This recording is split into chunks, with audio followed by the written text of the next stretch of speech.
Meron lang akong papakita mga bossing. Isa to sa mga nagiging dahilan ng usok pagkatapos natin magpalit ng cover gasket. Ito kasi magpapalit ako ng valve cover gasket. Ito yung mga sasakyan na diesel engine na tinatanggal natin yung injector. So kapag nagtanggal kasi tayo ng injector mga boss, tapos binalik natin, minsan yung mga kami dito encounter na dinadala dito, nagtanggal lang naman, nagpalit lang ng valve cover gasket, umusok, may usok yung nila sasakyan. So maitim na usok yon. So ito kasi ang nagiging dahilan mga boss. So ito yung na itong washer. Kapag binunot kasi natin to mga boss, minsan hindi na ito intact kapag binalik natin. Yan, itong bronze na yan, yung bronze. Tulad nito may tama, yan oh.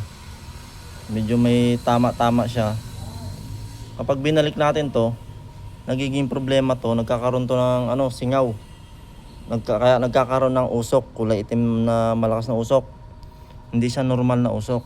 So ang problema, nagkabit lang naman daw ng valve cover gasket, umusok na yung sasakyan. So ito nga yung naging problema mga boss, ganito yon. Dahil dito sa bronze na ito, basta na lang natin kinakabit na hindi natin tinitingnan kung okay pa ba ito.